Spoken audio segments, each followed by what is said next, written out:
to say thanks, and to all the law enforcement, to the healthcare workers, to the therapists, to teachers, to all of those professions that are out there. Thank you for doing your job.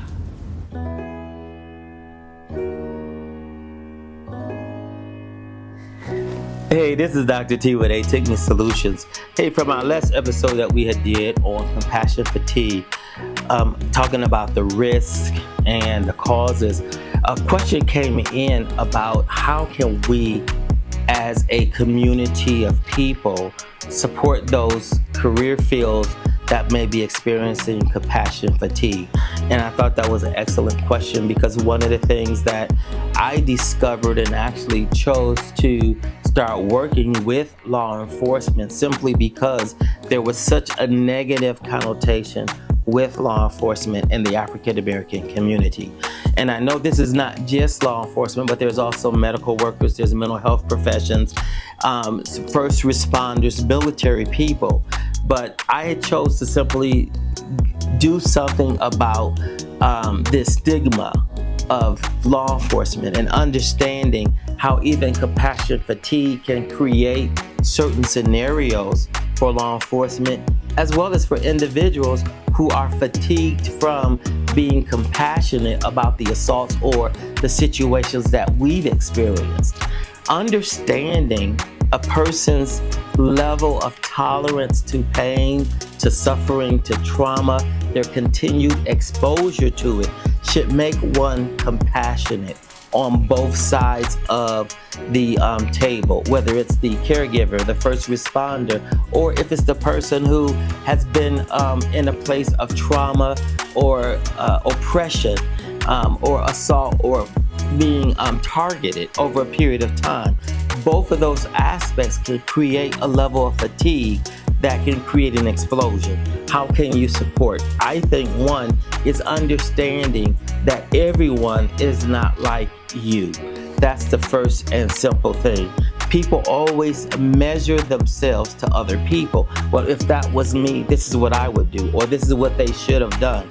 Well, understanding that people are individuals and we all have different levels of tolerance. So supporting people by one, first understanding versus trying to be understood. That's one of Stephen Covey's first 7 habits, is first seek to understand, then to be understood. When I understand who you are, what you experience, then I don't have to get upset with you. I myself personally am learning this on a whole nother level, not in the area of law enforcement or first responders, but even those people who are in the serving professions, waitress, people who are doing cleaning industries, is understanding that sometimes they may have fatigue from all of the stuff that they're dealing with day in and day out.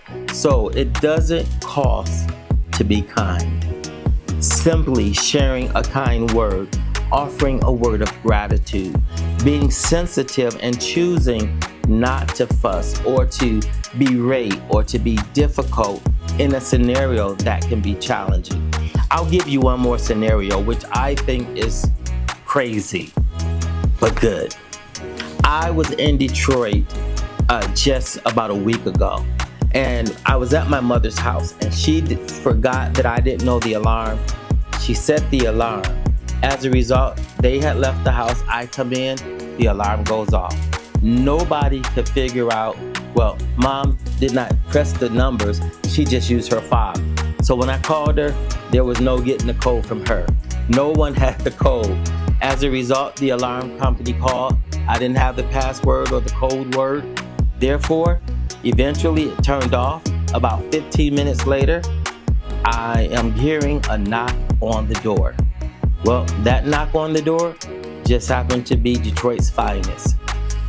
Talking about someone who was a little nervous, well, I was nervous. I came out with my hands up, recognizing that these police officers were at this house because they were responding to what could have been a critical situation based on a history of things that have already happened in that neighborhood, and more recently, what happened at that house.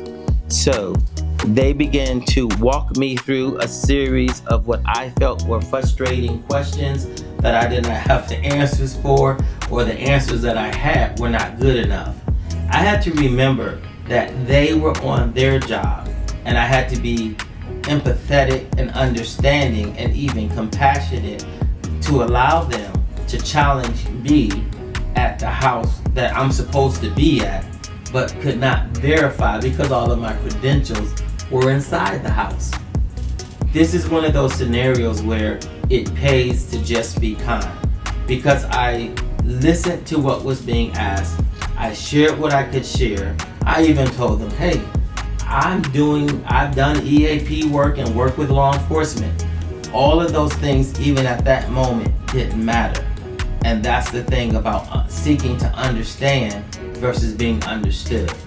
These officers had to look at, this is a situation in a home where there has been where there has been a situation that took place that was a high profile issue.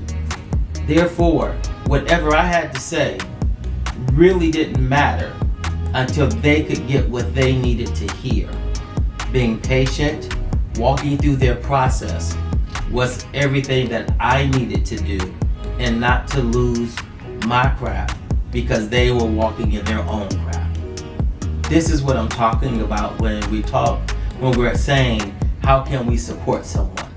Being able to understand their perspective, not taking it personal, not looking at they're out to get me, but understanding that they're there to do a job.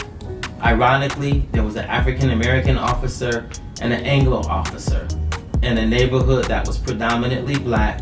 I was a black man dealing with this situation. Fortunately, it all worked out.